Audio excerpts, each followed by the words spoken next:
Good evening to you all. Thank you for joining us for the 8 o'clock edition of the UBC News Tonight. My name is Wadulo, Arnold Mark, and Dorothy Namuyomba is on sign language. And without further ado, let's take you into tonight's stories.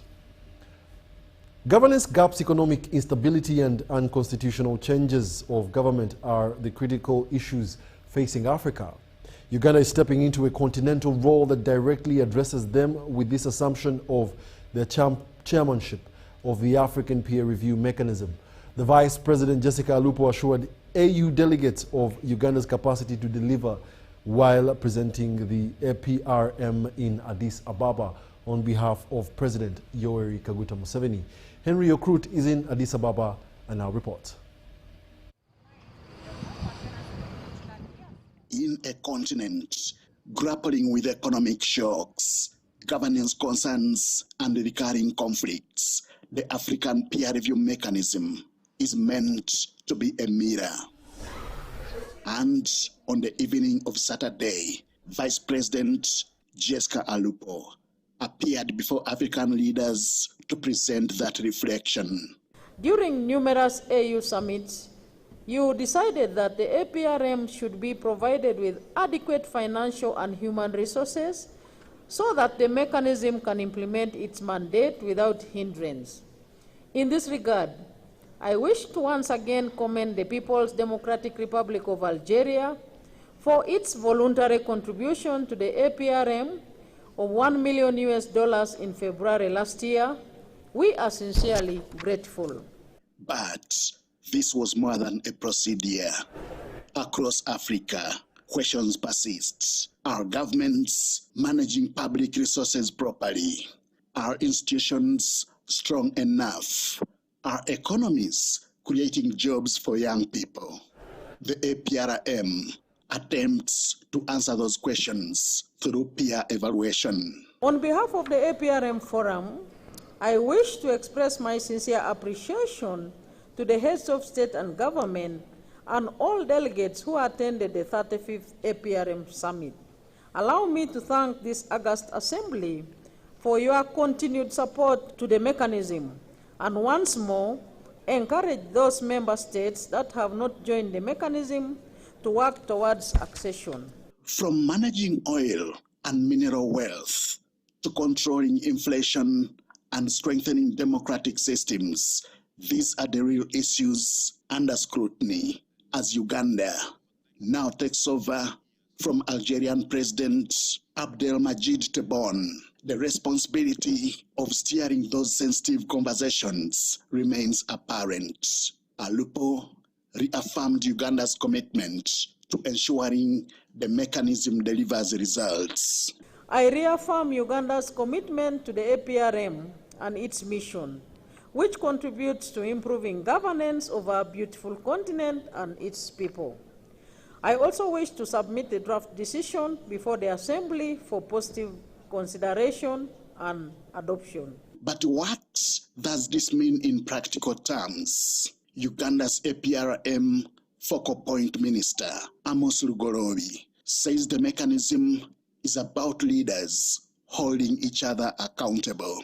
The heads of state and government in Africa under the AU agreed that we shall be sitting to assess one another, critiquing, to make sure that we stop this habit of people taking over government militarily, using the gun. He says Africa cannot afford weak economic systems or mismanaged resources. Now Africa, particularly Uganda, we are now promoting our coffee across the continent. We have been struggling with exporting processed coffee. Now is the opportunity to sell our coffee to the member states within the continent. With Uganda now chairing the mechanism for the next 2 years, the expectation is clear that peer review moves beyond reports and translates into reform. Henry Okrut, UBC in Addis Ababa, Ethiopia. Well, thank you very much, Henry Okrut. Now, the government has also agreed to compensate Bunyoro Chitara Kingdom with 30 billion shillings for 8 square miles of land covering Kakumiro Town Council in Kakumiro District. The Prime Minister of Uganda, Robina Nabanja, who is also a resident or a representative of that area, informed the people of Kakumiro that the sitting tenants on the land will be allocated land titles by the government. Nabanja was presiding over victory celebrations of the Kakumiro Mayor-elect Fred Mwesigwa. Kakumiro district is part of the former Buyaga and Bugangaiz counties that was officially returned to Bunyoro Kitara Kingdom from Buganda Kingdom in 1964 following a referendum vote.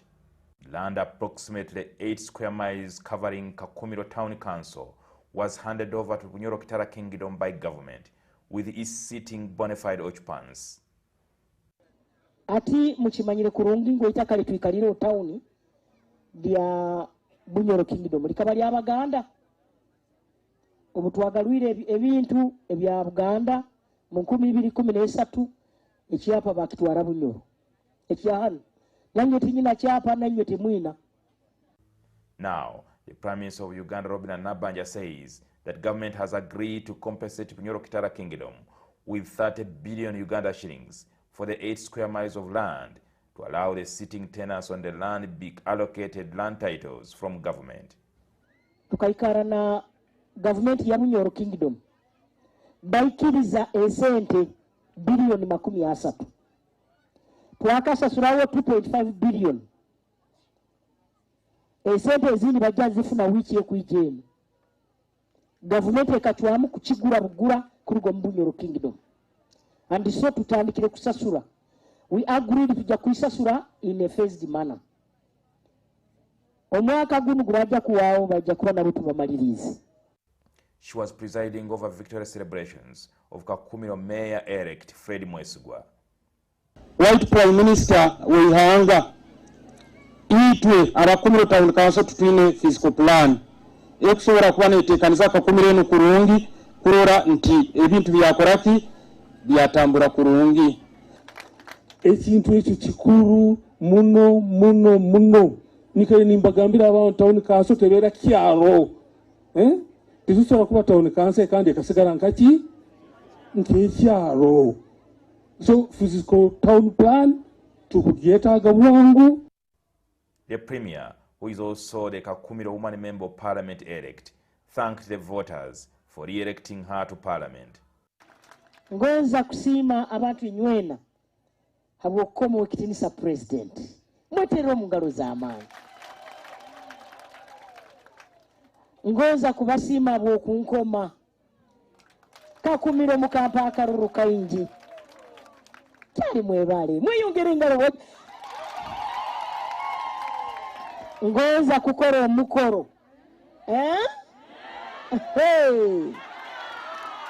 Mama otuyonsezza bulungi, mama otukutte bulungi, mama banna business tukweyagaliramu, mama woligwa we tuligwa tukutambulirako kagere tuteekamu ssente tufe naawe.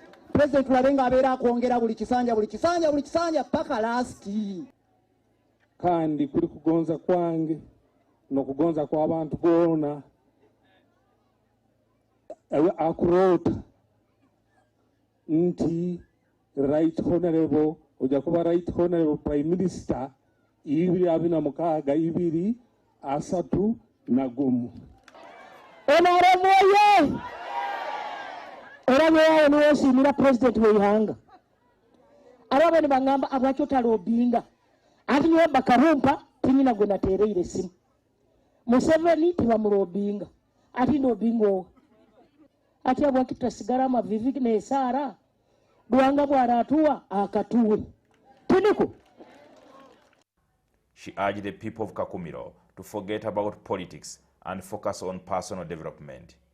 Kambagambira abantu ba Ruhanga tulina kwega politics ey'ensonga kubanga tali buli muntu nti alaba Prime Minister ati bakugwerana tebalumuwe ate balaba abatabumpaire balabuwaiwe. Majegero omukazi ono emirungi byakoze munamubanja ebyo atuuse n'okumutenda In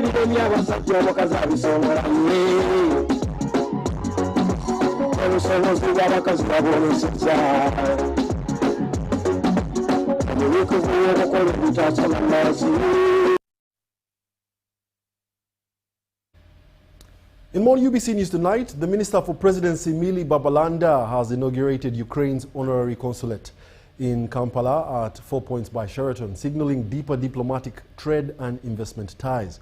I had a chance to witness this inauguration. It's now my singular honor and privilege to officially inaugurate the consulate of Ukraine in Uganda. Minister for Presidency Millie Babalanda spotlighted synergies, Ukraine's prowess in grain production, farm mechanization, irrigation and agro-processing, matching Uganda's drive for value addition and industrial parks in pharma, light manufacturing, while reiterating calls to end Ukraine's war for global stability. There exists considerable opportunity for expansion.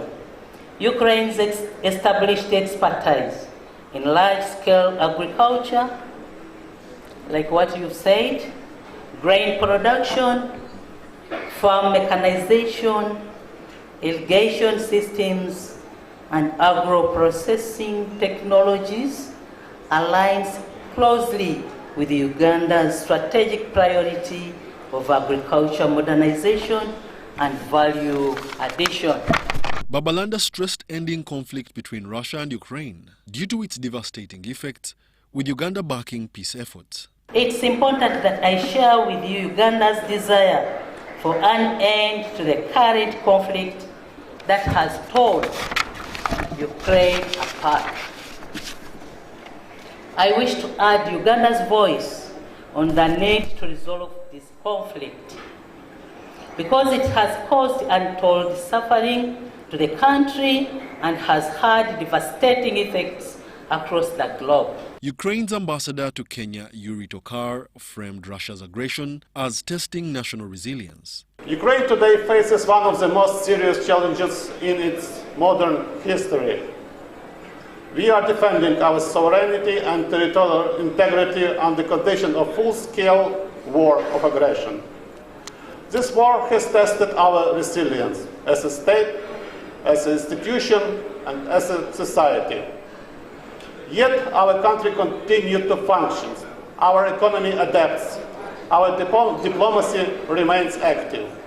Our international partnership expands. In his inauguration speech, Honorary Consulate of Uganda to Ukraine, Jay Patel, envisioned mutual gains between the two nations. Uganda and Ukraine share a common vision for growth. We see a vast potential in agriculture value addition, moving beyond the raw exports to processing and technology exchange. Whether it is Ukrainian expertise in the farm machinery helping Ugandan farmers, increasing their yields, or world-class Ugandan coffee and tea reaching more Ukrainian homes. The new consulate, supporting Nairobi's embassy, prioritizes trade, investment, industry, especially agriculture. The Honorary Council will facilitate delegations, market intel, and deals as Ukraine eyes Uganda's modernization push. Attendees, including State Minister David Bahati and business leaders from both sides, had pledges to harness ties. The opening comes as Ukraine adopts wartime economy while Uganda accelerates agro-industrialization, a potential bridge for machinery imports, processing tech, and export markets amid African Continental Free Trade Area Agreement opportunities. Wadulo Arnold Mark, UBC News. And in more news, supporters of the National Youth MP-elect Mercy Kanyesije are concerned over a recount petition filed in court by her former rival Diana Ampaire, who emerged second in the recently concluded elections. The elections were held on 6th February 2026 in Hoima City, where Mercy Kanyesije, running as an independent candidate, won with 216 votes. Diana Ampaire, the NRM flag bearer, got 198 votes. Ampaire, rather, has a petition court seeking a recount of the votes. Kanyesije's supporters have raised concerns over what they describe as irregularities. it is our surprise that different people, different candidates are coming up and they want to protest against the results of the election. And the many people, the media houses were available, and they really did everything. They portrayed the image, they portrayed the results elsewhere outside, and the people really saw who was the winner. Now, some other candidate is bringing up other issues of she cannot accept the results that were there, and now she's advocating for a recount. A recount in one polling station. One polling station with 400, almost 450 delegates. And then you are advocating for a recount. This election, it was done through an electoral college, one polling station, and each person was, by secret ballot, one person, one vote. It is to our dismay that in one polling station, how can we request for a recount in one polling station? That was done in broad daylight. The declaration was done by around 5 that already declared the winner, which was Honorable Mercy. This is total injustice to the youth. It is depriving us of our rights. So the court process being prolonged, there were a lot of off-record than the on-record within.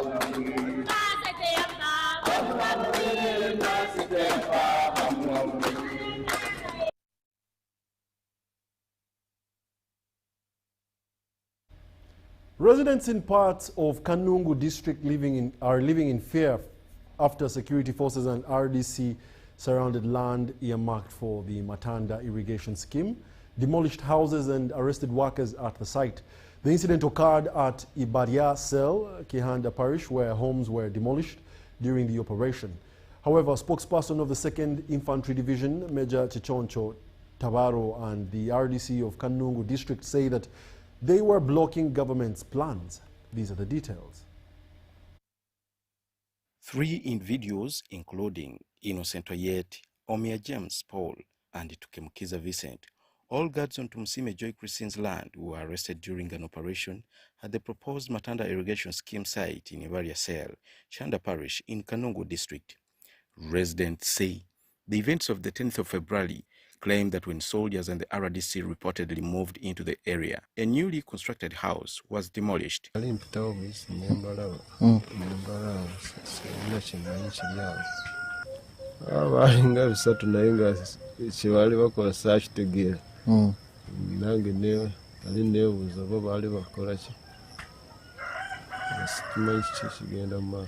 According to Unison Kagumira, the land belonging to Tusime Joy Christine was partially paid for under the Matanda irrigation scheme project. However, he claims that despite the compensation for a portion of the land, there has been no mutual boundary opening on the exact location the project would occupy. Yagamba balina okujja basaleko bakole empenda basaleko ettaka erya gavumenti balekeko erirye kyokka balabika baganye ekyo kyokka kyayagala kyokka ye bamugamba asenguke naye tanabategeera asenguke okutandikira wa. Christine Joy Tusime, who lives overseas, says compensation reportedly made for Matanda irrigation scheme project was for 65 acres out of the more than 170 acres of land inherited from her parents. RDC amanyire Ambrose n'omubbi omulala ow'amataka gwe bayita Bamwesiga Joshua baleese abajaasi ba UPDF abawera 300 soldiers mu maka gange ng'ennaku z'omwezi 10 omwezi ogwokubiri 2026 ne bayingira mu ttaka lyange ne bakwata abakozi bange ne babateeka chini ya ulinzi ne babajjako amasimu ne babambula engoye ne babakuba ne babakola buli kikolobero kyonna ne babasuula mu mmotoka mbubaze ne trucks 2 ez'amagye ekyalo kyonna kikute ku mumwa. However, in a phone interview, the spokesperson of the 2nd Infantry Battalion, Major Kichoncho Tabaro, comments on the alleged operation. Choncho Tabaro also says the suspects were remanded in custody until February 17th, pending court proceedings. So let me tell you this one. There are 2 ladies. And I know one of the ladies is the one who is telling you so. Am I right? They were given 1.9 billion together with the sister to vacate a place for irrigation scheme.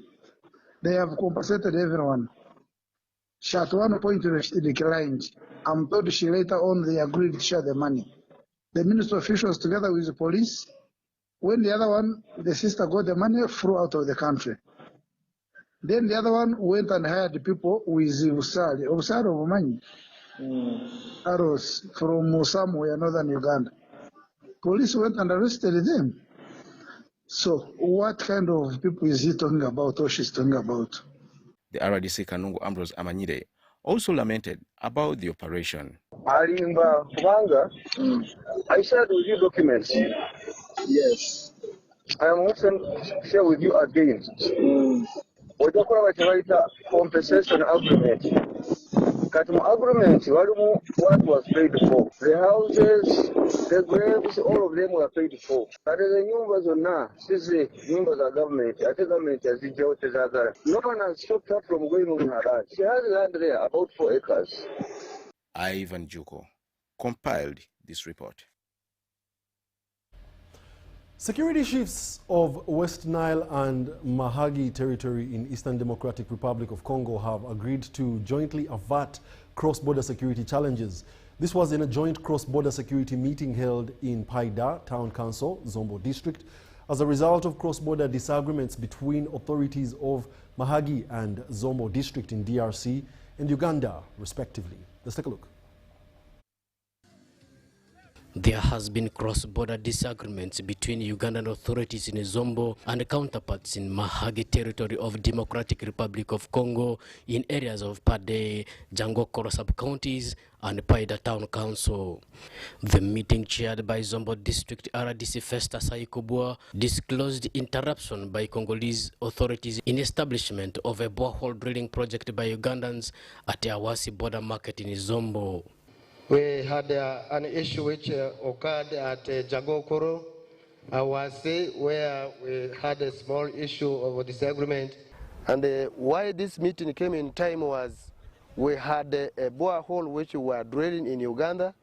And because of the border issue, our partner, our Congolese counterparts had purely come to stop that drilling of the borehole, saying that the area where we were drilling this borehole was inside Congo. And when we went, of course, we realized this place where we are drilling the borehole, every administrative structures and even community there are the communities of Uganda. And besides that, even we were almost 10 kilometers away from the original border of Congo. And indeed that made us to have some few frictions. And until we had also arrested some people because they had entered inside with guns without seeking for our authority, our permission. After sitting down with my counterpart, that is the RDC of Mahagi, we decided to free all these who were arrested with a gun and even the other motorcycles and vehicles which were abandoned in Uganda. Mahagi Territorial Administrator Colonel Disanoa Lalua Jaki says the use of the 2007 Gurdoto Agreement of Tanzania will solve the border disputes. Cette vision qui est matérialisée par l'accord de Ngordoto. This vision is materialized through the Ngurdoto Agreement signed on September 8, 2007 in Tanzania, and the establishment of the agreement on the mutualization of the armed forces to put an end to the escalation of insecurity along our common borders. Pour leur vision commune dans la recherche de bien-être et la stabilité. He urges both Ugandan and Congolese governments to provide funds in achieving the border demarcation from Kampala Market in Arua district through Zombo to Lake Albert in Pakwach and Mahagi territory respectively. Comme vous le savez, Mahagi et Zombo partagent. As you know, Mahagi and Zombo share multiple socio-traditional and cultural values that remain the link between their peoples. Politics can in no way separate us from These values, we must no longer swallow their separatist plan by pretending to be good pupils of the Westerners at the expense of our African brothers. As a solution to the multiple border conflicts, considering that the Joint Technical Committee responsible for demarcating the common border between our two countries has already prepared a budget for demarcation exercise, one of the recommendations of this meeting will be to ask to our two governments to provide financial means to the said commission or committee for the materialization of the common borderline on land up to the Lake Albert, Mahagi territory, and Pakwach district. Meanwhile, Ugandan authorities are concerned over alleged mistreatment of Ugandan businessmen operating in DRC at the roadblocks. The two counterparts also agreed to improve communication through the established protocols on trade among citizens of the two countries and monitor night movements through Awasi route to Duruba in DRC. Joseph Fodama, UBC News. And with that, let's take a short commercial break. But as we return, we'll be back with an exclusive interview with the National Guidance and ICT Minister, Dr. Chris Balyomosi, to give us a few insights on the President's whereabouts, where he was, and a few other pertinent issues as concerning national guidance. So don't move a muscle. We'll return after these messages.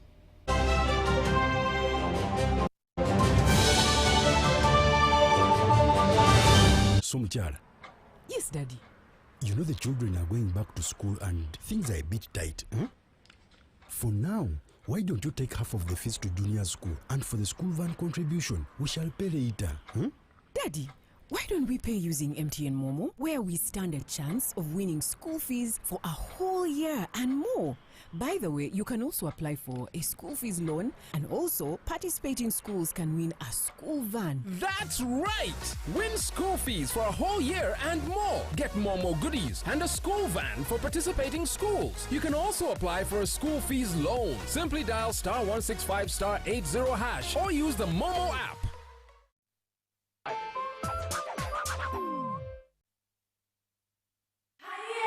It's back, bigger, and with more business opportunities. It's the Pearl of Africa Tourism Expo, Poate 2026, Uganda's flagship tourism event. Poate 2026 will take place from the 21st to the 23rd of May 2026 at the Speak Resort Convention Center, Munyonyo, under the theme Wanderlust. It's your time to thrive. Yes, it's your time to tap into Uganda's renewed optimism and tourism growth. Tourism stakeholders, travel trade partners, and tourism enthusiasts will be part of the Poate 2026. Come and network with like-minded people and unlock new business opportunities. To participate, register at www.poate.co.ug. Poate 2026 is brought to you by Uganda Tourism Board and partners.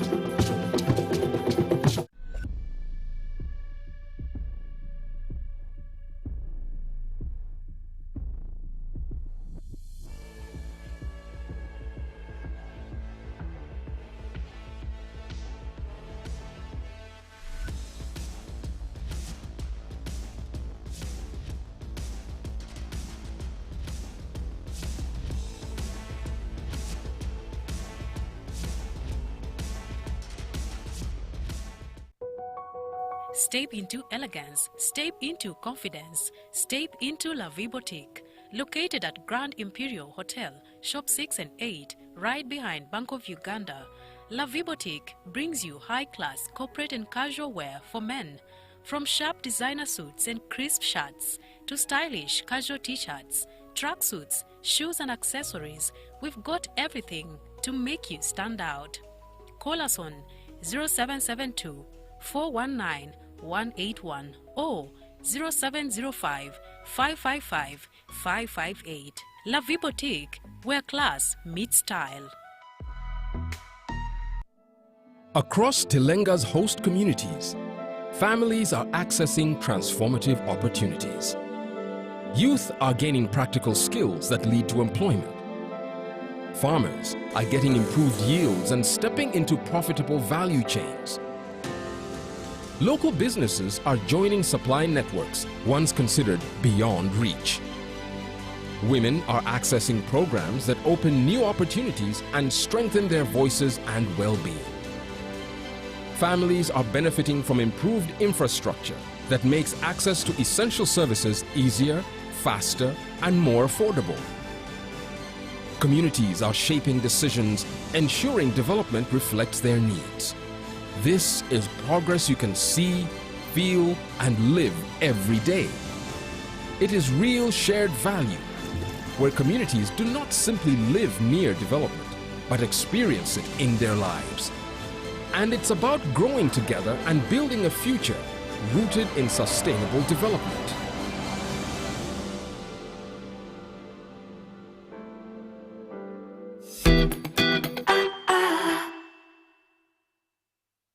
So, Mchala. Yes, Daddy. You know the children are going back to school and things are a bit tight. Huh? For now, why don't you take half of the fees to junior school, and for the school van contribution, we shall pay later. Huh?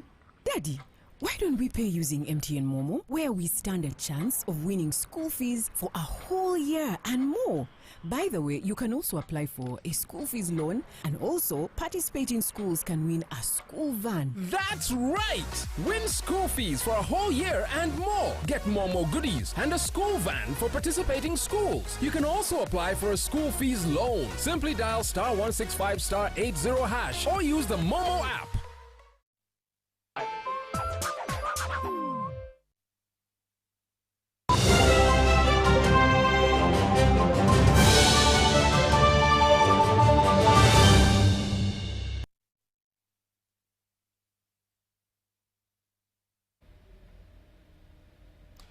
Welcome back from that short commercial break. You're still watching the UBC News Tonight, broadcasting live from Nile Avenue. Now, the national broadcaster UBC wants to alert our audience about issues of national importance, and for that reason, we are hosting the Minister of ICT and National Guidance, Dr. Chris Baryomusi, Honorable Dr. Chris Baryomusi, in the building. And we're going to be talking about issues from different aspects of the country. And first and foremost, allow me welcome my guest in studio today. Very welcome for the second time this year, Doctor. Thank you very much. Thank you for hosting me, and good evening, viewers. All right. I am happy to be hosted by UBC. Okay. Thank you. So we'll get straight into the interview. Honorable, the President has recently visited the President of Tanzania, Her Excellency Samia Suluhu, and of course, putting this into context, these two heads of state have recently won elections. First, Samia Suluhu last year, and then the President, Yoweri Kaguta Museveni, also recently. And of course, it is expected that being part of the same regional bloc, these presidents, one way or another, have to meet and reassess some of the regional agendas. Yes. Yes, kindly enlighten us on what the President's visit was aimed to target. Yes. Thank you very much.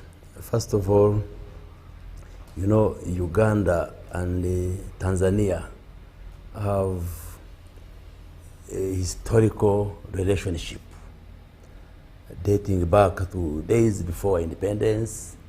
But even post-independence, Uganda worked very closely with Tanzania, even the liberation struggles which were there. So there is a lot of attachment when you speak of Uganda to Tanzania. Now, our President Yoweri Museveni, recently, a few days back, visited Tanzania at the invitation of the President of Tanzania. It was a one-day visit.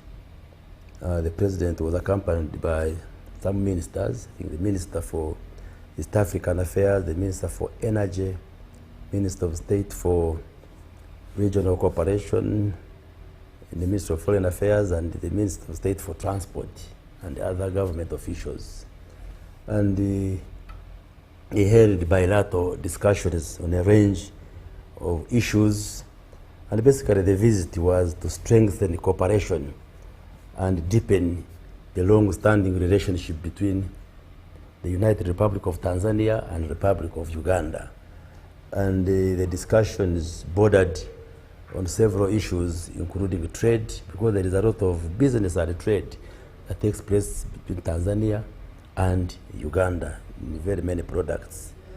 But they also discussed issues of energy development, including matters of oil and gas. You know, we expect oil to get out of the ground this year. And, you know, we are going to refine part of the oil and then transport part of the crude oil through the pipeline. And the construction of the pipeline is ongoing from Bunyoro through Tanzania to Tanga. So part of the discussion is bordered on issues of the pipeline and how it's going to benefit the two countries, Uganda and Tanzania, and how they will cooperate on it. There are also issues of infrastructure and also regional stability and peace. I would also add, from even my ministry, you know, we've been constructing the national backbone infrastructure. This is the fiber which brings the internet. Our main route has been through, because it passes through the Indian Ocean and passes through Kenya to Uganda. But we have also opened the second route, Tanzania, so that in case you have a challenge with the route through Kenya, then we have an alternative route. We have discussed with the government of Tanzania, and we are connecting we actually already connected the NBI through Mutukura. So now that fiber, the internet fiber, now we have the route through Kenya and the route through Tanzania. So that's part of the infrastructure that was being discussed. So many things. Okay. And all of these are for mutual benefit to both countries, including us Ugandans, we benefit. So we thank the President for that visit, which definitely will yield a lot of results. Okay, Honorable, allow me point your attention to a pertinent issue between these two countries. Of course, being that they are neighboring countries and part of the same regional bloc, we expect that things like the East African Community Protocol on free trade of goods and people, you know, should operate. But recently, I think last year, Tanzania barred foreign-owned businesses in participating in the local market, and foreign-owned businesses were not exclusive of, you know, East African businesses, and they were barred from, of course, small businesses that they were trying to protect for the local citizens. Do you think the conversations with the president entangled or tapped on such issues, or and were there some timelines or targets set when you talked to him? Yes, you see, we have the East African community, which definitely promotes cooperation among the countries, and there are a number of protocols that are usually put in place, agreed upon through consensus by the countries which constitute the community. But once in a while, you get individual countries taking decisions, especially on matters business and trade, that deviate from the consensus which have been agreed upon. True, like we are saying, Tanzania, it has also happened in the past with Kenya, refusing some of the products from Uganda. But once that happens, then we engage bilaterally. So similarly, I did say one of the issues discussed was trade facilitation, issues of trade. So those are some of the issues which were being discussed and harmonized. So when you say harmonized, were there targets that were put that you could share with us, or it was a cordial conversation? The cordial conversation, and agreed that there should be no barriers between the two countries, because we do not have any challenge or any problem with Tanzania. Tanzania is one of our most friendly countries, and at times those individual decisions are taken by government oblivious of what probably we have already agreed as a region. So when bilateral talks like this happen, then some of those issues get harmonized and ironed out. And the trade issues, we are including some of those issues, and there should be no cause for worry. Okay. Yes. What mechanisms exist in the East African infrastructure or to actually implement some of these bilateral trade relations? For example, the heads of state might say, okay, let all goods cross in and let all goods cross out. And at the borders, it's different. When the business people actually come to the border points to transfer their goods, the issues come. So what mechanisms usually help to actually effect these protocols? Well, when the presidents meet and they agree, then there is an infrastructure to translate that agreement between the presidents into meaningful action. That's why the president goes with the ministers, for instance. And once the presidents have agreed, then the ministers take over. And at the ministerial level, they are able to engage. And of course, the ministers are supported by the civil servants, the commissioners, and the other technocrats. So it can't be that the president sit and agree, and then somebody defies. If, for instance, it's an issue of the revenue authorities, if the presidents have agreed, then that message would have to trickle down, and the Commissioner General of URA, if it's a question of taxes or any barriers at the border points, and the URA is supervised by a minister. So there is an infrastructure that supports the presidents. Once they agree, then everybody must fall into line. Okay. Yes, and once there is any issue that probably causes difficulty in implementation, then you can revert the president and say, maybe you agreed on this. But even as the presidents hold talks, they are supported by technical people. Yeah. Yeah, so there should be no issue.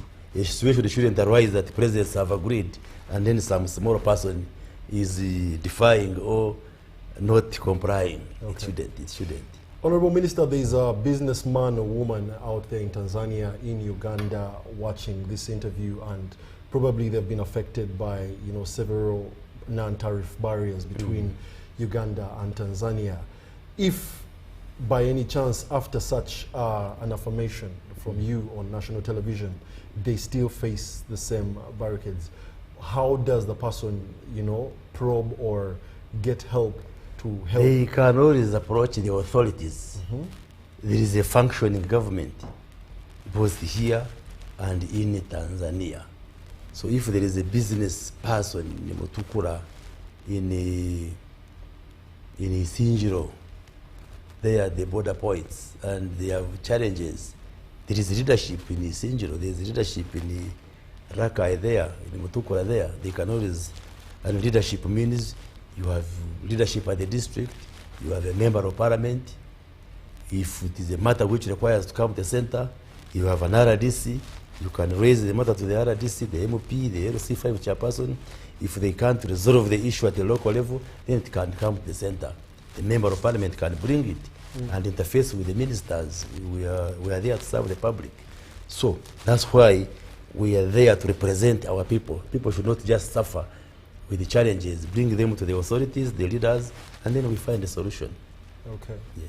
Maybe let's just, before we move on from the Tanzania issue, let's just debunk a little bit about the oil and gas initiative. Uganda is hoping that you see our first oil by 2026, I think, next. Right.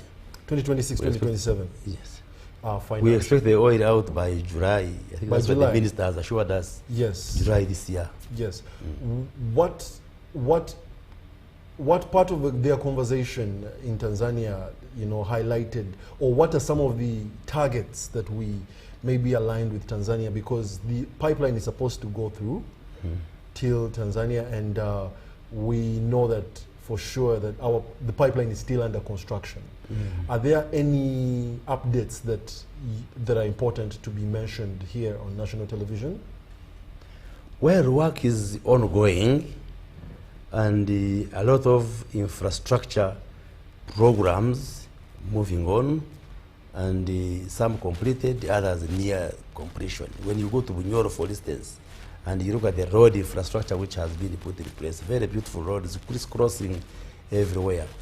Now the pipeline is now under construction, and we hope by the time the oil gets out of the ground, it should be done. Actually, when you go to Bunyoro, you see a lot of civil works going on, laying of the pipes. Might you know the percentage at which it is right now? Not quite. We would need to ask the Minister for Energy. Then the airport is now over 90% done. It is they are just doing the last fittings, and the refinery also being done. So the infrastructure, by the time the oil gets out of the ground, it should be ready. It should be ready, and even if July they're not ready, there may be some adjustment, but by the end of this year, we expect the oil to get out of the ground, and that should be able to change the economic fortunes of our country. And we hope to use the money very well to avoid what they call the Dutch disease. You know, what is the Dutch disease? Dutch disease, where countries have gotten oil out of the ground, but they don't use the money in strategic investments. Like, for instance, we should not use the oil money for recurrent budgets, for paying salaries and these recurrent expenditures. No. Where oil has been of benefit, you invest it in strategic areas, because oil is a finite resource. Now it is depletable. It is not infinite. It will not be there forever. You get this oil, get out of the ground. After some years, it will be exhausted. It will. So you have to invest and use the oil money very wisely. Investing in capital developments and strategic areas, not just to use, the president usually says, for cham-cham, not to use the oil money to just eat it, if I can, in quotes, or to spend it on software issues, recurrent expenditures, salaries, allowances, and all of this. So we have to know how to spend this money so that we invest in areas which will propel the growth of this country. How long do we estimate to be getting oil revenue from the Albertine region? Well, I've heard some people say 20 years or so. So if it's 20 years, that means by 2045, we should be summing up the last residues of oil, or estimated. But also there have been reports that there are other areas like Karamoja, or even the northern part of Nuoya area, parts of northern Uganda, where there may be huge amounts of oil. So I think exploration continues, and if we are lucky, we may get other areas where there is oil, so that even when the Bunyoro one is exhausted, we can still continue to mine to get out the oil from other parts of the country. But the bottom line is to use the money wisely. Okay. Well, thank you very much for that insight. Now, closing the topic of Tanzania, we now move on to the success of the NRM government. The NRM government has recently, taken the executive power of over the Republic of Uganda. Congratulations to the President Yoweri Kaguta Museveni and yourself and the other MPs that are entering the August House. Thank you. Yeah, so I would just like to break down a little bit about the priorities of the NRM government in this term specifically. Are there any top three, or what are the top three priorities that the government is committing to, and how will ordinary Ugandans feel the impact within the first 2 years to start with? First of all, we continue to thank and appreciate Ugandans for turning up to vote and for decisively voting for NRM and giving us a fresh mandate to continue leading the country for the next 5 years. As you know, President Yoweri Museveni garnered over 71% of the vote, and even at the level of Parliament, we have a commanding majority in the House.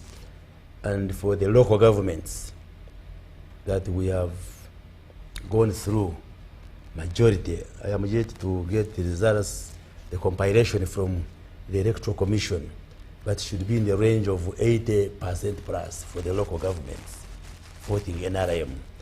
We now remain with LC1 chairpersons, and the other day announced that the government is making preparations to hold these elections in the near future, in the coming months, so that we can complete the election cycle. You recall the elections of LC1 were falling due in the last years, but we kept pushing them ahead within the law so that we hold them together with these other elections and have one term which is harmonized. Because if we had held LC1 elections midway, it would mean you hold elections, then midway you have elections for LC1.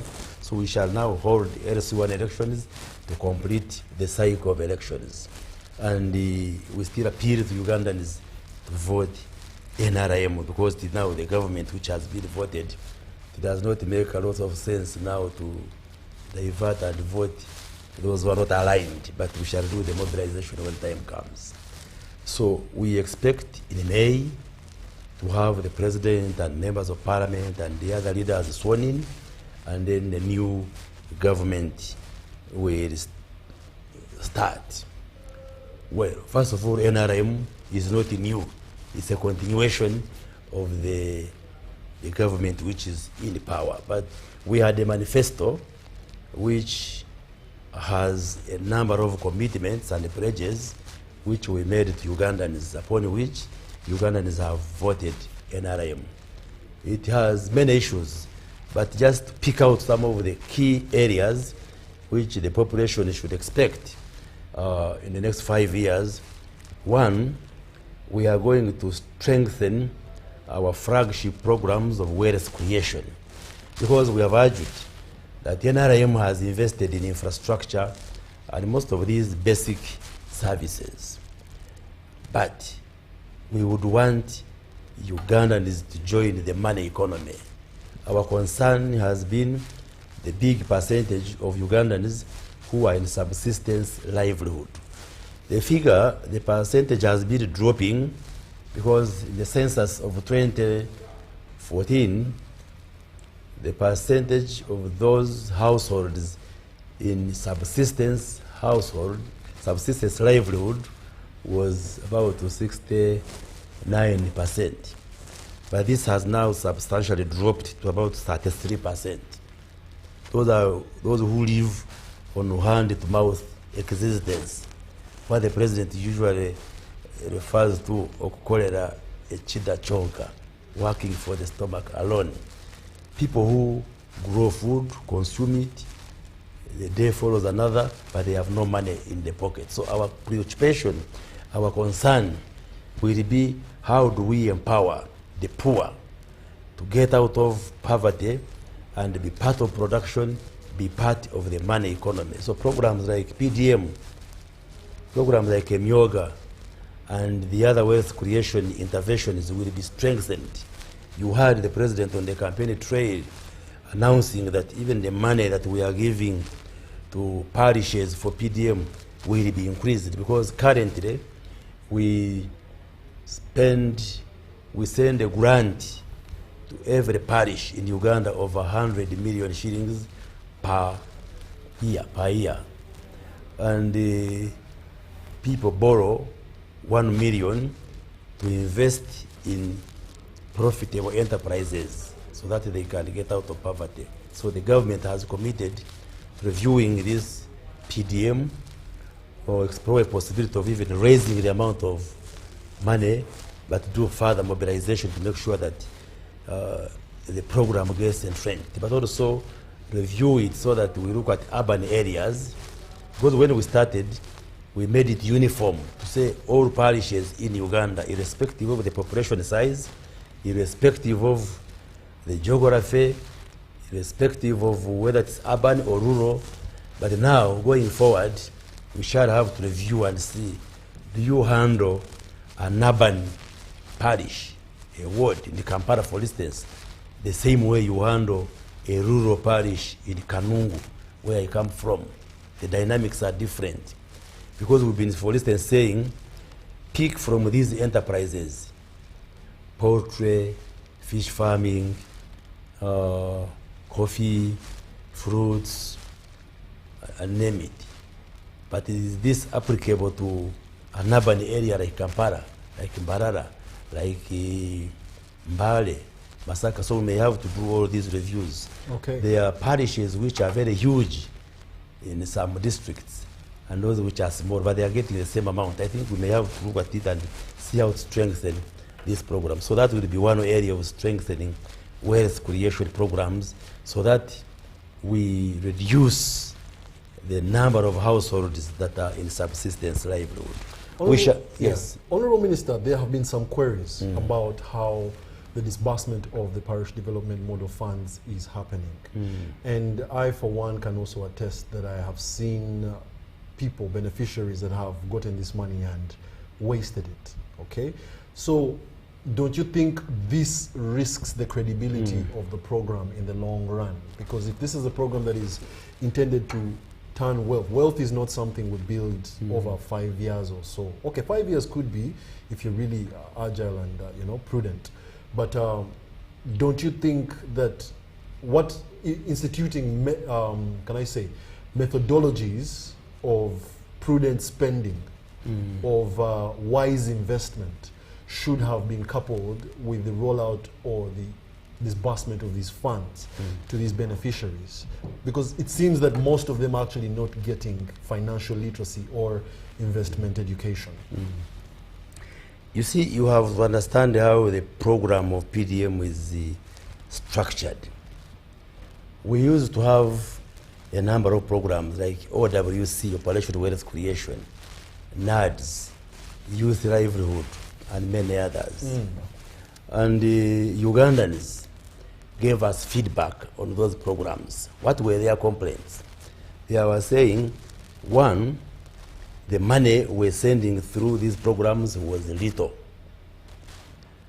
Number two, say like the youth, I would go to my constituents and they tell me, I ask them, have you received the youth livelihood funds? They would tell me, oh, I have 13 sub-counties, including town councils and 49 parishes.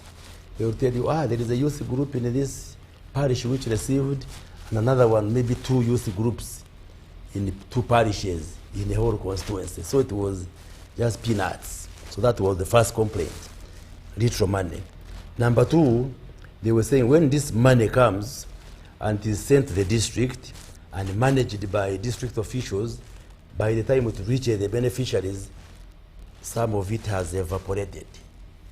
Whether true or false, but this was the concern from the expected beneficiaries. Number three, in OWC and NADS, government was buying seedlings and planting materials. And people would complain that one, at times they come late, they are not in sync with the weather patterns. When the planting season is on, the materials are not there. When the planting season is over, that's when they are delivered. And then at the time they would deliver poor quality materials, or even deliver planting materials and seedlings which are not appropriate for those areas. Those are some of the concerns. Now, those concerns are what led to developing the PDM, to answer those ones. And how does the PDM function? One, citizens, members of the community at the village level are supposed to identify enterprises that they engage in. Say, in my village, I can say, I want to do poultry. Somebody wants to do beekeeping. Somebody wants to grow tomatoes. Somebody wants to grow coffee. Somebody wants to do rearing pigs, if he's comfortable with it, if he's not a Muslim. Now, you show all those interests, and then you form enterprise groups. Those who want to do poultry come together. Beekeeping come together. Coffee come together. Then you gather at a parish. This is a parish development model now. These enterprise groups that so have it's formed. not necessarily family centric. It's No. I'm now explaining how PDM works. It's trade centric. Yes. Now, then these enterprise groups at the village level, they gather at a parish. Now, when they gather at a parish, they form a circle. A circle. Now, when they form a circle, they do 3 things. One, they choose leadership, their own leadership. A chairperson, a vice, a treasurer, I think 5 people.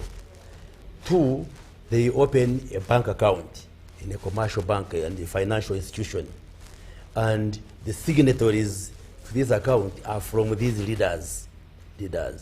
And 3, they register their circle with the sub-county and the district. They register their circle. Now, when we pass money in cabinet and parliament for PDM, then the Ministry of Finance now sends the money directly to the account of this circle. So it has answered the issue of money passing through government officials at the district and sub-county, which officials, there is a risk that they can take part of the money. That's what I meant by money evaporating. By the time it reaches the beneficiaries, part of it is lost. So this time, the government sends money directly to the account of the circle, which account is controlled by the leaders themselves, which leaders have been elected by the local people themselves. So people manage it themselves. 2, now the money is much more than what it used to be. Now a parish gets 100 million.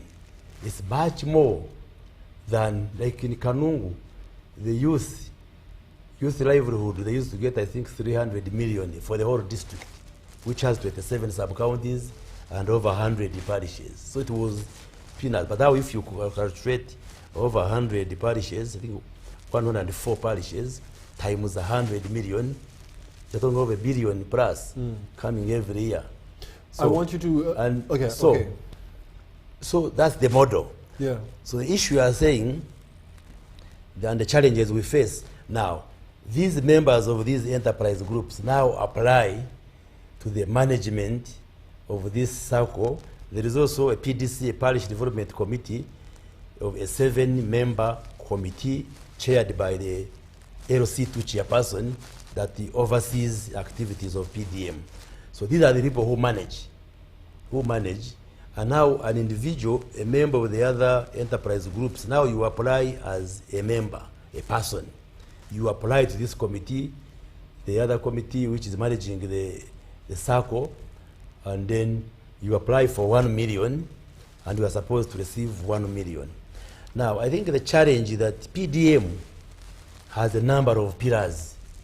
One of the pillars of PDM is mindset change and community mobilization.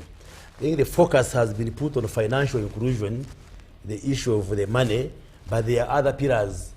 Maybe the PDM Secretariat and the Ministry of Local Government need to emphasize all those pillars. It's a holistic package, not the money alone. So mindset change, because you see the English say, having a plan without money is the same as having money without a plan. If this individual just applies for $1 million and gets it, if he doesn't have a proper plan, he can easily waste it. So now as we review PDM, those are now the things we must look at. And there has been the corruption, but what I have seen... At what level has the corruption been cited? The corruption is between the committees, the committee which is assessing and vetting these applicants, the beneficiaries, and the applicants themselves. In some cases, the committee asks for bribes from this. Because you see, when 100 million comes, it's 100 beneficiaries who get in a year, 1 million per each. And yet, those who need the money are more than 100. So people don't want to wait. They want to be among the first ones. So sometimes the applicants, the beneficiaries, are the ones who bribe the committee members and say, I will give you 200,000 for you, so that you consider me on the list, then me just give me 800 and so forth. And I also think we've highlighted a lot more on the acquisition of the money. Of the money, yes. But the repayment, we've not really spotlighted on the repayment of this money. I think they give them how long? 1 year? No, we give them 36 months, which is 3 years. 3 years. But you start repaying as 24 months. You start repaying as 24 months and complete by 36 months. So as 2 years, you start paying and complete by 3 years. And the interest rate is just 6% per annum, which is basically to meet the administrative costs of managing this money. It's not a commercial, really interest rate. Is government ready to take impunitive measures on people that have wasted this money? Oh yes, when the time falls due for recovery, we shall recover. But this recovery, just for emphasis, that from government, the money is a grant to the parish.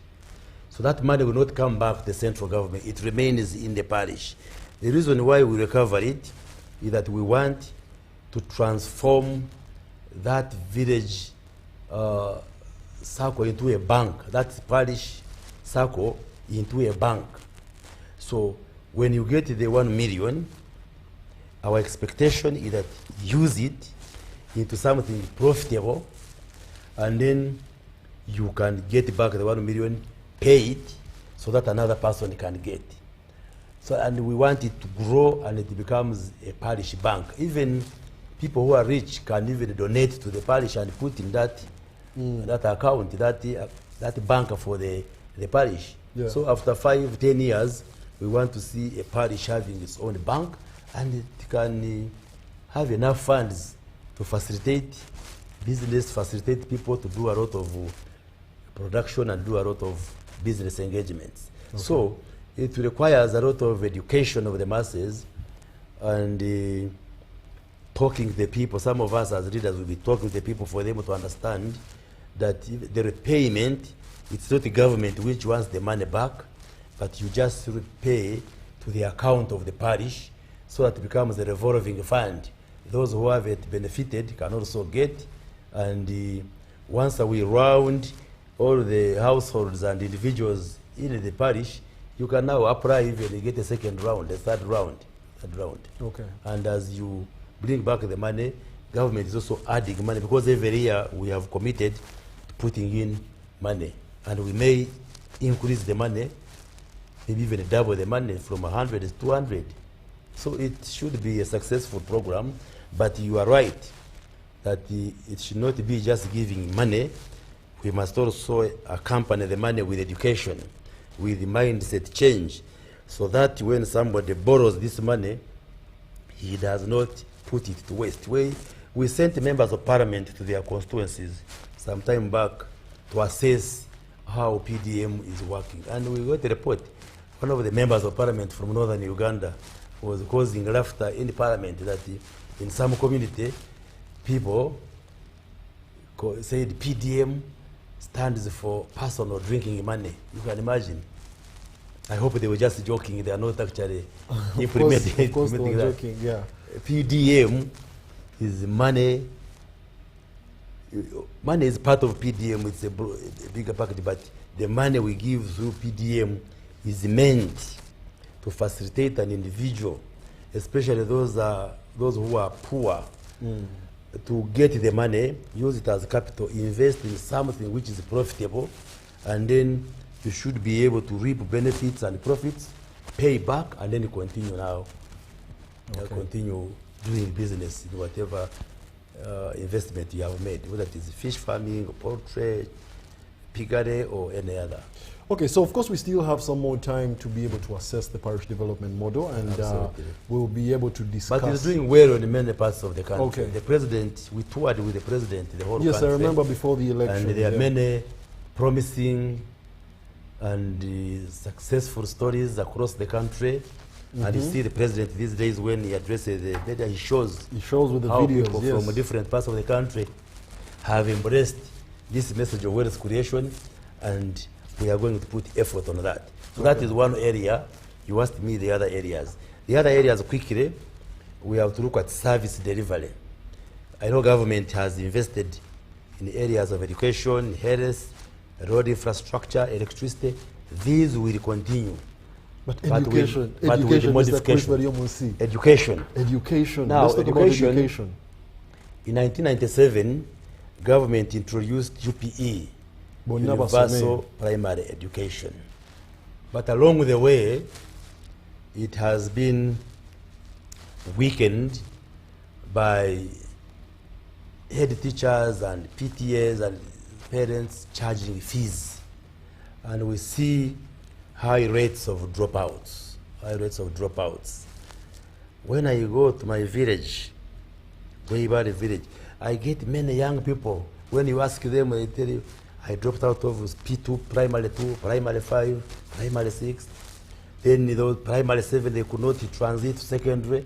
Why? Because of fees. So now one of the areas we are going to tackle is that we are going to reintroduce universal, free, and compulsory primary and secondary education.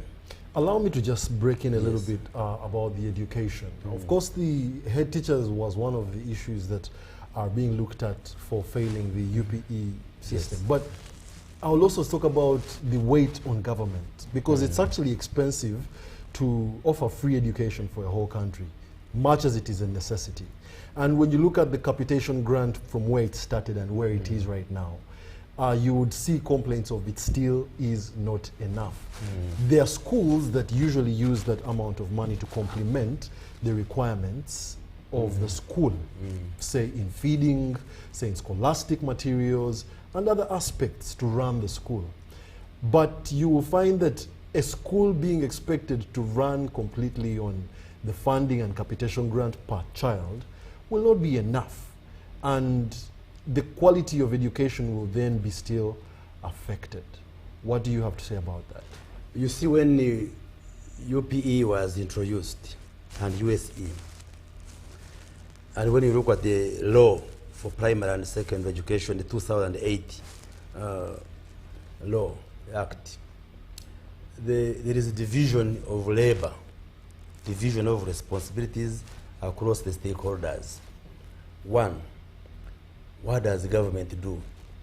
Government provides the infrastructure, construction of classrooms, infrastructure. It recruits teachers and pays them. It buys textbooks and other materials like chalk, blackboards and others. Then the parents are supposed to provide the uniform for the students, especially the primary schools. There was a debate whether pupils can't go without uniform, but then I think we found it important that students should be identified, especially girls. If you leave them to put on any clothing, they can easily be defied, raped on the way. So, but if they are in a school uniform, it identifies them and gives them protection. So parents are supposed to provide uniform, scholastic materials, exercise books and pens, and then lunch, feeding. There has been this debate of entanda. So feeding was never on the school, it was on the parents? It's on the parents, okay. Yes. The guidance is that if you are far from the school, pack the food for the pupil to go with. Those who are near the school can at lunchtime go. When I was in the primary school, I used to carry that entanda, in Vichiga we call it entanda. They would put the banana leaves, put the food, and carry it. At lunchtime, we would do communally, as the students, eat together. Why wouldn't it happen now? You may not carry the banana leaves, but you can pack in the modernized way. So food, the feeding is for the parents. And now, the foundation body also has its role. The parents now have their role. The students, they should be able to study now. The guidance, even in the law, is that one can voluntarily contribute. But if a PTA and the management of a school sits, because they usually say the teachers are not enough, we want to recruit additional teachers. Maybe you want to build a classroom.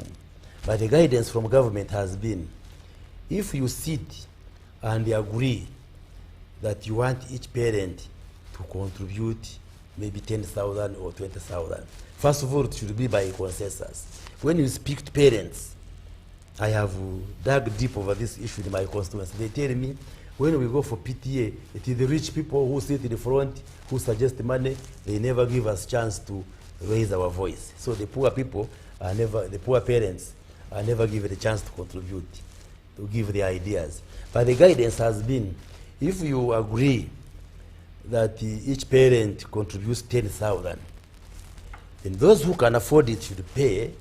Those who don't have the 10,000, you should find a way how they can pay, but their children should not be chased from school. For instance, if you are constructing a classroom block, the parents can come and give manual labor and you cost it. If it is putting money to buy food for the, say you have decided we buy food for the students, then that one who can't raise the 10,000, because they are there, can maybe bring food in kind, and you cost the 10, but their children should not be chased from school. That's the policy. Okay. But what happens on the ground, students are chased away. So we have sat as a cabinet. Ministry of Education and Sports has already done an assessment and analysis.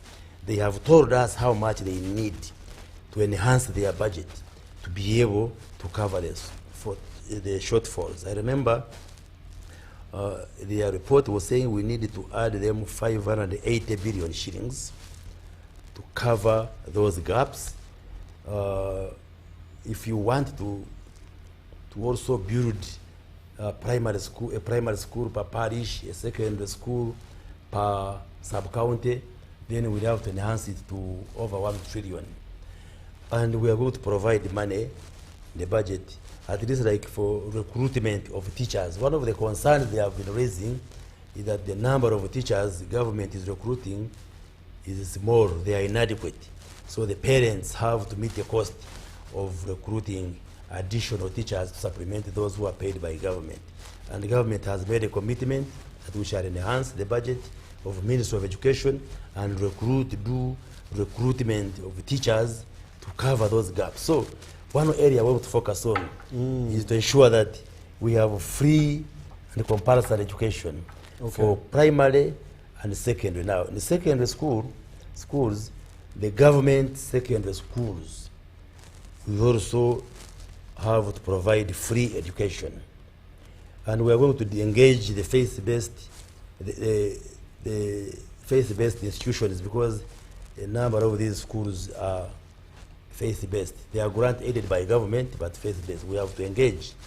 And remember, we discussed and said, if the church, the Muslims, insist that this school is founded by their institution and they must pay fees, then we may have to disengage and remove the grant aiding and say, okay, you run it as a church, then we can put maybe seed school and so. But we shall have that kind of engagement. Okay. Then all right. Healthcare. Yeah. The issue of drugs, we have to make sure that they have enough drugs, enough health workers. We earlier on took a decision to recruit all the doctors who are coming out of these universities and deploy them at sub-county level, the health centers. We have to look at the issue of the feeder roads. We've been giving an additional 1 billion to districts for maintenance of roads in the districts, but we have also noticed most of this money is not being used for the right cause. So we have to review this. We want to have roads bottled all the time. And the other issue we are going to put on attention is to reduce the hemorrhage, the leakage of government resources through corruption. So NRM's policy of zero tolerance to corruption is going to be reignited in this Sanja, this term. And what are some of the measures that we hope to see this time round in fighting corruption? Because I feel like this has also been a song, but regardless of the song, we still see the gaps and the leakages. The gaps. Government has put in place the appropriate institutions. Especially when it comes to punishing, when you actually see that there was a corrupt case and you know these people are actually found guilty and they still go scot-free. No, I think where the challenge has been is the investigation part. We have to strengthen the investigative capacity of the relevant agencies. Because you see, it's not enough to say you are corrupt, I am corrupt. Bring the evidence. Sometimes it is mere rhetoric, but bring the evidence. We have to strengthen the investigative arm of the state so that when there is suspicion of somebody who is corrupt and he or she is taken to court, there is evidence to back it up. And I think the judiciary has been doing its part. You are saying they are not giving punishments which are strong enough. Well, there are cases where I didn't want to give it, but say, for example, the Mabati scandal. There were so many people that were implicated. But of course, when it came out, the citizens expected that, you know, there would be some punitive measures that would be taken against the culprits and, you know, at least the people who started this. But the Mabati scandal was more of politics than the real corruption, if I can say. But it was corruption. No, hold on. And because it was involving the heavyweights, it was just made sensational and it just attracted that attention. But in actual fact, this was a situation where a government department invites you to come and receive iron sheets for your community. And even me, I had been invited by the Minister for Karamoja that we have reserved some 200 iron sheets for you. But my God is a living God. Somehow, I was never attracted to those iron sheets. Let's first get back to the basics. Yes, these roofs were meant for Karamoja. Karamoja, yes. So now, with the situation where the minister or her people call you as a member of parliament, as a minister, says the office of the prime minister has reserved some iron sheets for your constituency. Now, the MP or the minister goes and picks the iron sheets and maybe takes them to the constituency, and maybe there's a school which has been blown off by the wind, by heavy rains, and then you roof the school. Or a health center which has been brought off by heavy rains, you roof the health center. Where do you see me as corrupt if I do that? Well, whom do you blame? The person, I think, who called you for the what? Who called exactly. So now, what happened to the person who called? I think the cases are still there. I think they are still in court. I think the Honorable Minister of Karamoja, former Minister of Karamoja, Honorable Kitutu, and Honorable Nandutu, those were the ministers for Karamoja. I think their cases are still in court. I think we'll decide. So I think many of those who were absolved, it was on that basis. But somebody has called you, like you heard the Honorable Kasaja saying, I don't know how iron sheets reached my compound. Maybe they just delivered them there. So, and you see, as members of parliament, there are lots of needs, lots of requests. Even now, there are schools in my constituency which were blown off by wind. They are still expecting me to. They wrote the office of the prime minister. I followed up. They can't deliver. So they are saying, since the office of prime minister has not delivered, give us iron sheets. So I will have to purchase them using my salary from parliament and roof those schools. So the members of parliament suffer with the constituency needs. So when the minister calls you that we have allocated a number of iron sheets for your constituency, ordinarily you would be excited. Where I would get a problem is if the minister has called you that we have iron sheets for your constituency. Then you pick them and take them for personal use. Then there you must answer. You know these are government iron sheets. But I think regardless of whether you use them for personal use or you take them to your constituency, I think if they were not designed, planned for your constituency. But how would you know they are not labeled? Well, for you. No. Yeah. Somebody it would not be an issue. I think the person who gives them. The one who gave. That's what I'm saying. Knowing that they are meant for Karamoja. So your ignorance does not make the move right. But anyways, I think there will be a lot. But the person who is in charge of these iron sheets and very well knows they are meant for Karamoja and takes a decision to give me, who is from Kanungu, and me, you just call me and say, we have reserved the office of Prime Minister, and we know the office of Prime Minister has relief items for the country. Say has reserved how many iron sheets for your constituency. I would find no problem, but the problem should be Minister, with the person who knew. Yes. Yes. So I appreciate wealth creation programs. I think you also intended to mention industrialization programs, absolutely. Education, and also fighting corruption are some of the key priorities that the NRM government is planning. Let's switch the conversation a little bit about the European Union. Recently, the European Union voted overwhelmingly on, probing into the just concluded elections that we had, and of course, citing human rights violence and election inconsistencies and the likes. What do you have to say about this, and are there ways that government is responding to these concerns?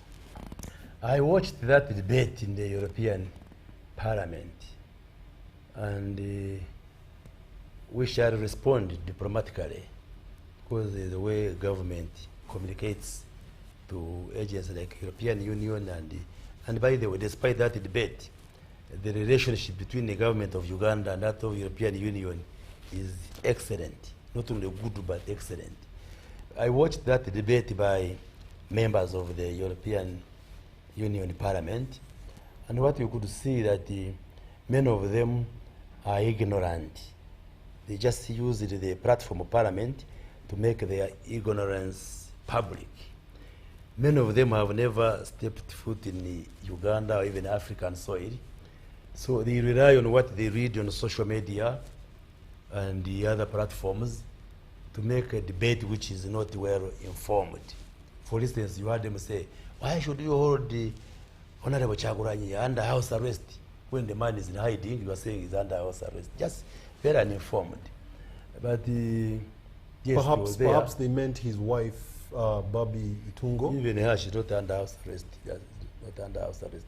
So they are just ignorant. But also they were debating in a manner that exudes a condescending behavior, as if we are subservient to them, as if they are still our colonial masters, and yet we gained independence on the 9th of October 1962. We are a sovereign, independent country. We have a constitution. We have a democratic atmosphere that empowers Ugandans to participate in elections and choose the leaders that they want, like they did. Just the other day, they chose a president, they chose members of parliament, they have elected local government leaders, but they are behaving and debating as if we need their collective permission to do what we do. So we reject their arrogance, we reject that kind of mentality of thinking that they must dictate what happens in Uganda, or like we must get permission from them to do what they do. When they talk of arrests, like say the arrest of Dr. Kizza Besigye and the other people arrested, are they saying when you commit a crime, when you break a law in Uganda, we should first ask them as European Parliament whether we should arrest that person or not? Really? Really? So they just held the debate for propaganda value and so forth, and they are arguing as if Kyagulanyi Robert should be the one who is the president of Uganda. No, the president of Uganda can only be once he's voted by Ugandans, not the wishes of the European Union Parliament or any other person. If Robert Kyagulanyi wants to be president of Uganda, he must convince Ugandans to vote for him. He should not run to European Parliament. You know that neo-colonial mentality, thinking that your issues will be resolved by outsiders. Wrong. If he wants to be president, he wants to be a position of leadership, it is the people of Uganda who will elect him, not that parliament. So we reject their arrogance. Okay, and I think there will be a diplomatic response. We applaud Ugandans for voting for their leaders at different levels. We invite those parliamentarians to come to Uganda and see. For them, they think after elections, there is mayhem in Uganda, that people are being arrested, people are being tortured. Who is being tortured? People, Ugandans have completed the elections, and now it's an issue of the past. They are concentrating and focusing on work, and people are back to business, and it is them who are excited about the elections. For us, we have gone past the elections and moving on. So they can remain in their excitement, but we shall respond diplomatically through the usual channels. As we come to the conclusion of this interview, Janani Luwum Day is around the corner, and it's a national day, and it's also going to be not even around the corner. It's here. It's here. Yes, it is here. Yeah, tomorrow. That's tomorrow. Starting midday. Midnight. Rather midnight tonight. Yes. So, what preparations has the government prepared in accordance to Yes, we made Janani Luwum Day a public holiday that we celebrate as a country, and the ceremony tomorrow will be in between Kitugum That's where we usually hold it, but we have also had a debate within the cabinet whether we should not rotate venues for celebration of this day, because Archbishop Luwum was not an archbishop for Kitgum. He was an archbishop actually for Uganda, Rwanda, Burundi, and Boga Zaire. He was a regional archbishop. Maybe for those who are young who may not know, we celebrate Archbishop Luwum because he was an archbishop, but he was killed by government. The president and Idi Amin killed him because of his outspokenness and defending the rights of Ugandans. It is important that we mark and celebrate this day to remind us that once upon a time, government was killing and even really killing an archbishop and so forth because of the bad politics that we went into following independence. And by the way, it's a big reminder that from independence, 1962 to 1986, we had close to 10 presidents. Yet we held elections once in December 1980. Where were the presidents coming from? Either they were coming through coup d'etats, a coup like Amin who just overthrew President Obote, or even they were being arranged through boardrooms and then being just installed. And now NRM has brought a culture of democratic practice where Ugandans vote and choose leaders. So, one of the reasons why we celebrate this day is to remind Ugandans that when things go wrong, you can reach that level where a president can shoot an archbishop, a government can kill an archbishop. Disagreement between the government and religious leaders and faith-based institutions. And we should never allow that kind of situation to occur again. So we celebrate Archbishop Luwum, we salute him, and we pray that the good Lord continues to rest his soul in eternal peace. And it was a turning point. Actually, when Idi Amin killed Archbishop Luwum and other ministers, it actually now led to a quicker downfall of President Idi Amin. Okay. Idi Amin. So, so allow me wrap up the conversation because we're fast spent our time. Unless you really have any closing remarks. Well, that has been the closing remark would be yeah.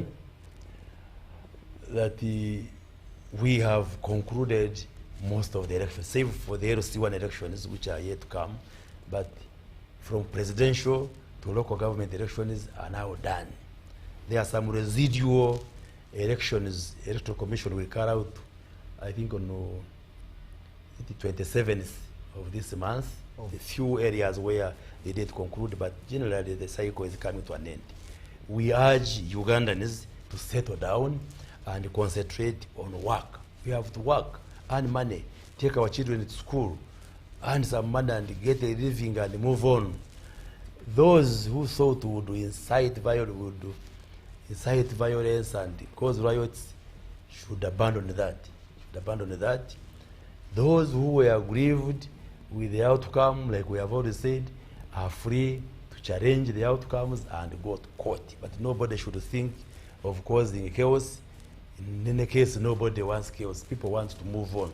So people should settle down, concentrate on work, and then work for peace and stability, and then we move on as a country as we wait for the new government to be sworn in, and then we expect the government to deliver on the promises which it made through the manifesto and other commitments which were announced.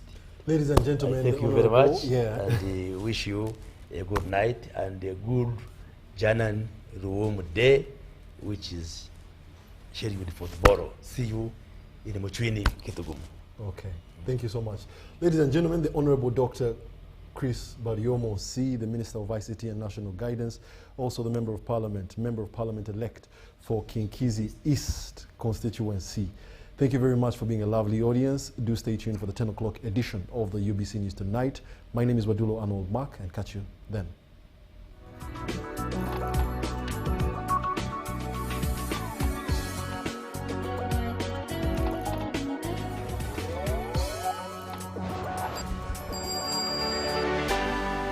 UBC, inspiring Uganda.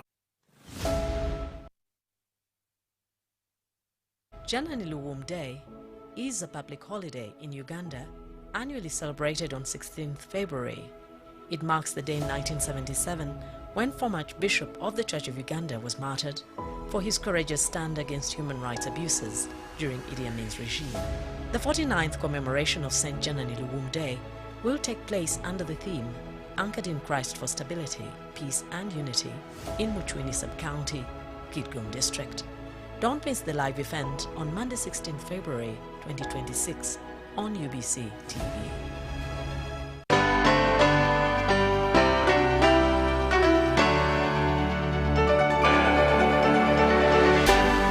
UBC, inspiring Uganda.